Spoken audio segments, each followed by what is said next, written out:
LeBron James pushes Memphis to the brink of elimination.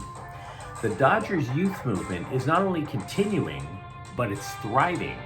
And there's a new collective bargaining agreement in the NBA, which is apparently going to help limit the impact of the Clippers.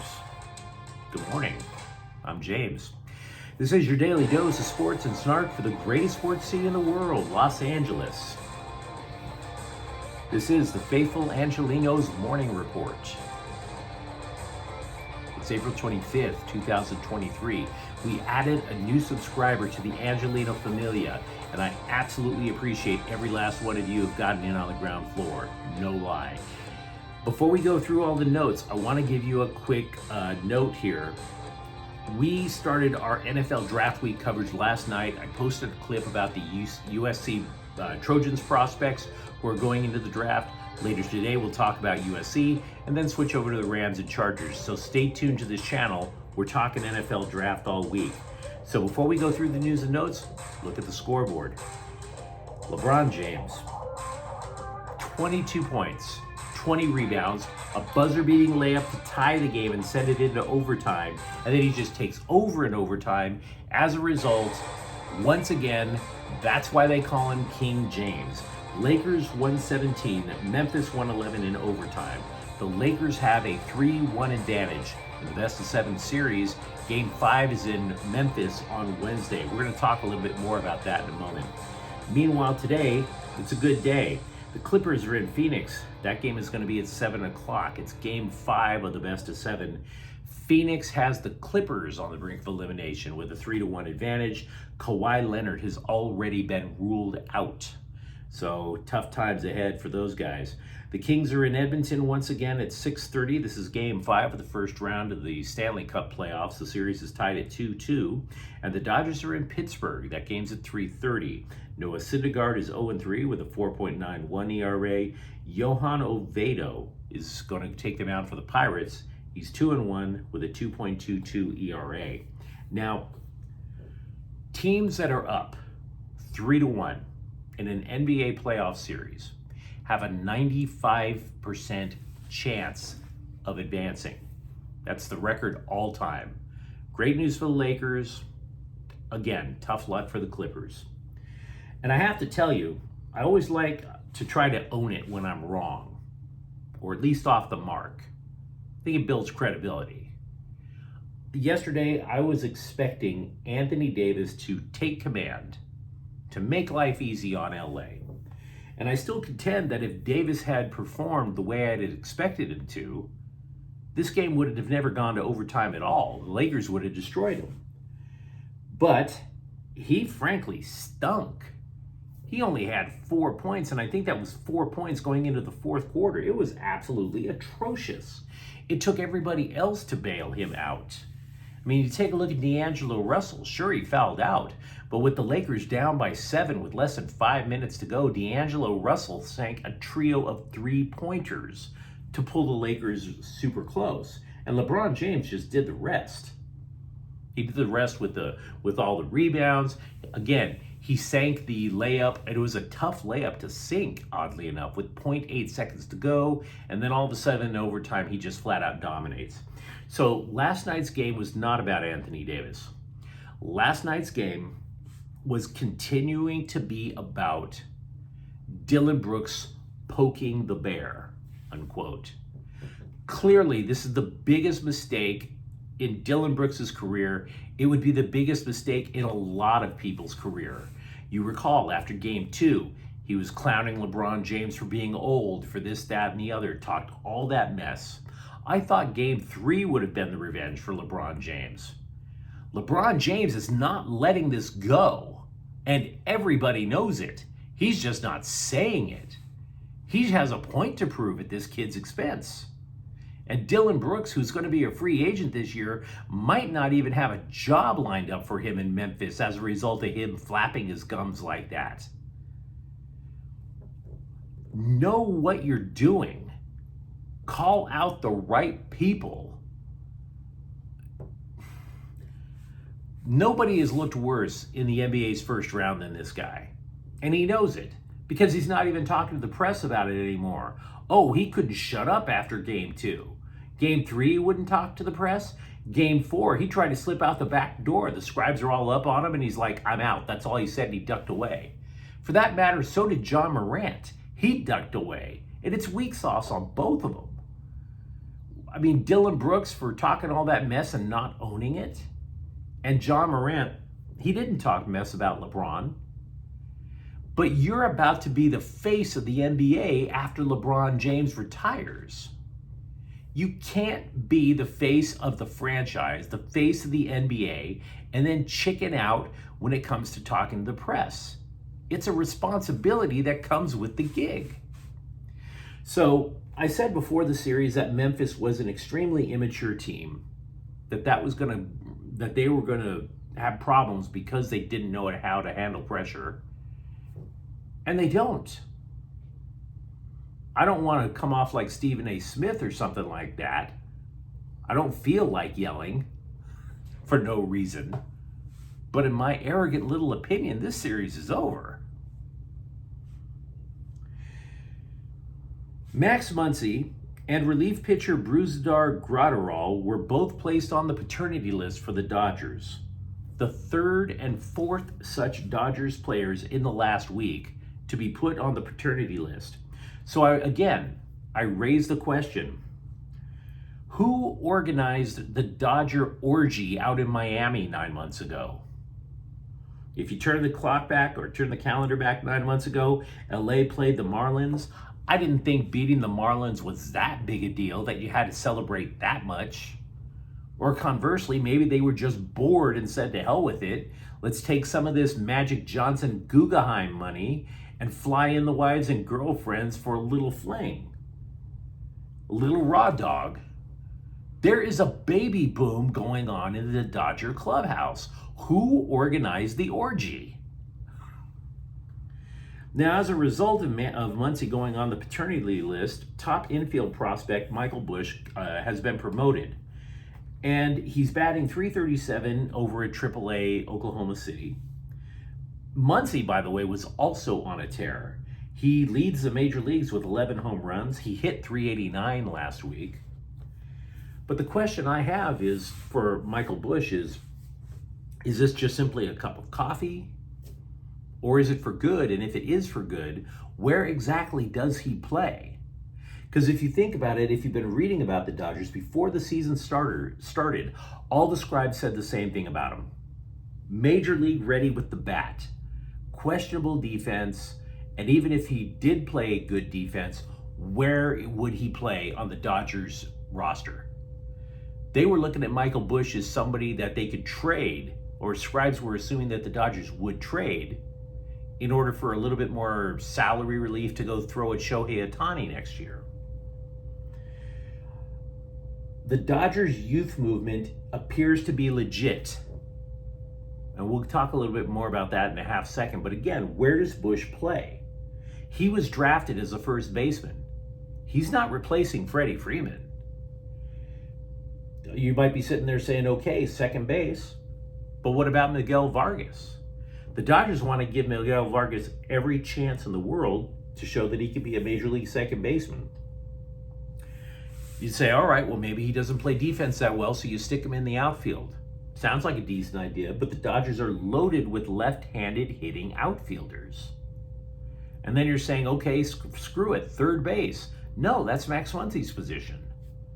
Where do you put Michael Busch? Where do you put him?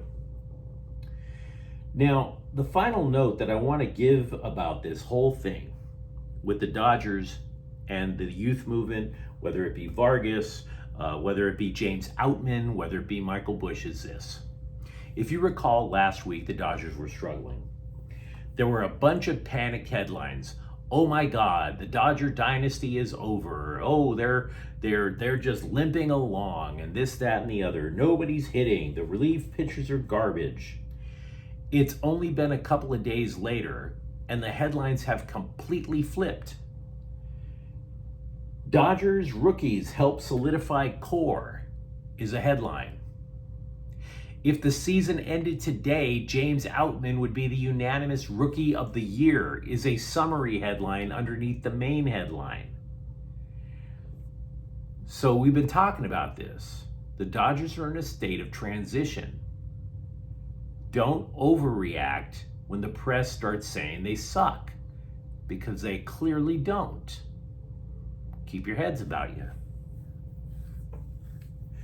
There's a new collective bargaining agreement in the NBA and the Players Union, which becomes effective July 1st. Multiple media outlets, poured through all of the fine print and came to the conclusion that one of the teams that it's going to hurt the most is the Clippers.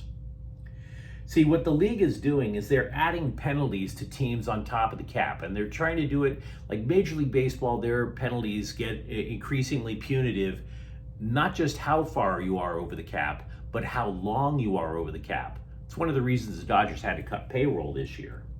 The Clippers right now are $40 million over the cap. Hell, their payroll for next year projects to be over $200 million. Over $200 million for the Clippers.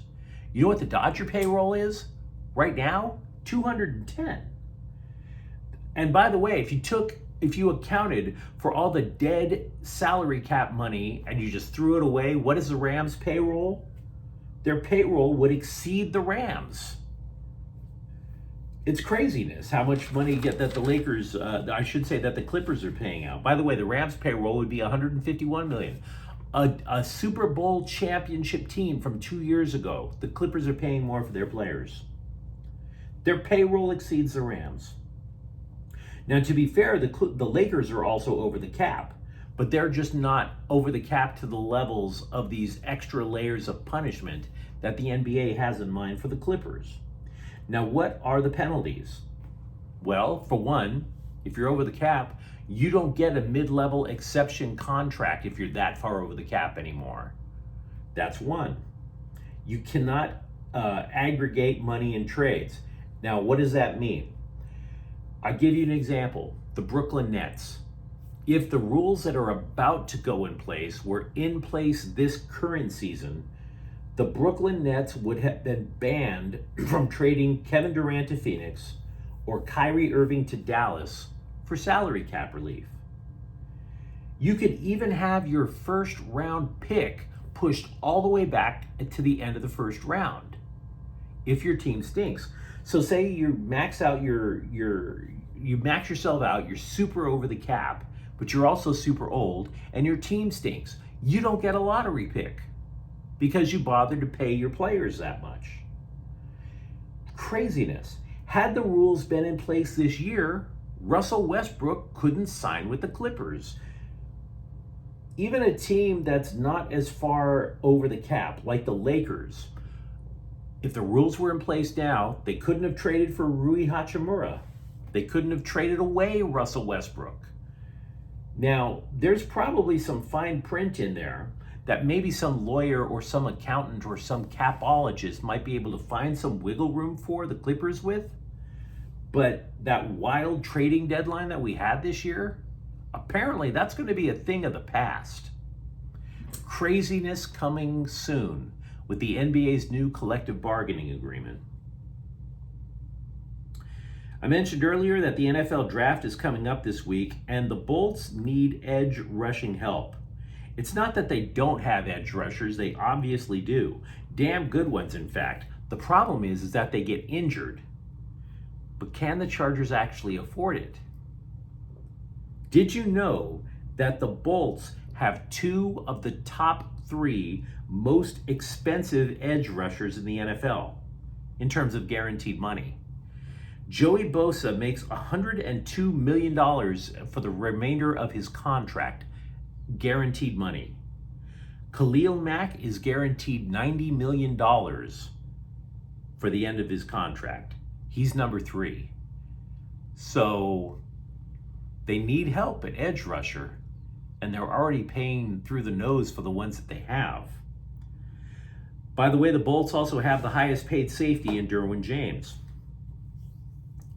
There's an update on cornerback J.C. Jackson, but it continues to be muddy. Earlier, a couple of months ago, everybody's like, oh my God, he's coming along great. He's doing all these amazing things. He's going to be just fine. Now they're saying that they are hopeful he will be ready for training camp.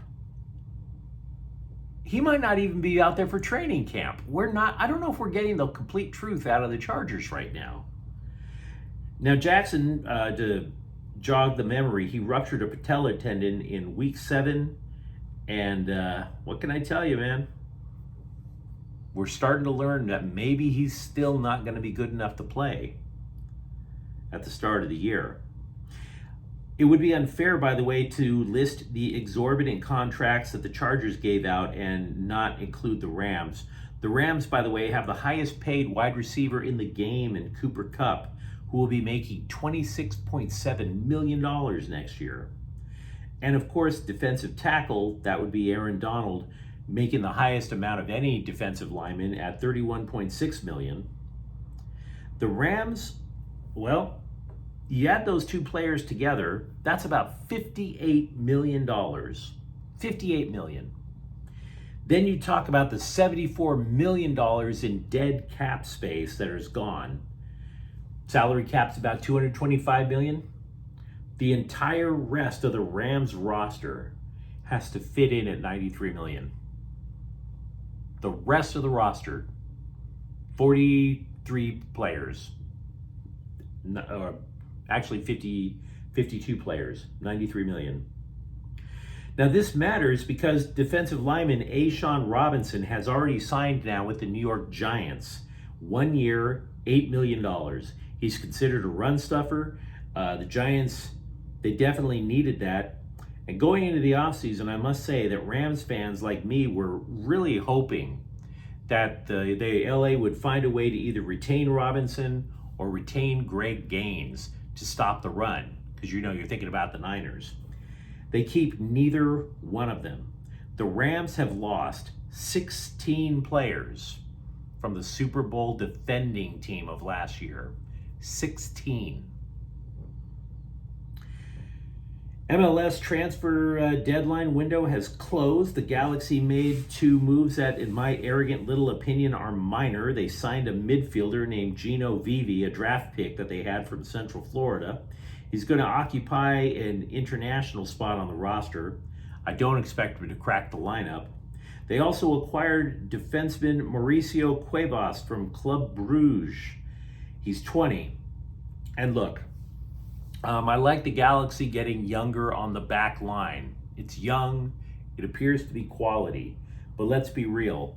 Those additions, not exactly Christmas. But you let me know what you think in the comments thread.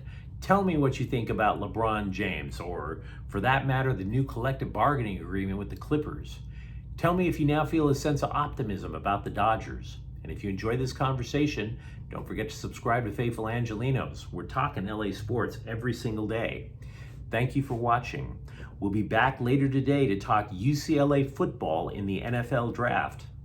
Faithful Angelenos is a Kian Corte El Queso production. Take care.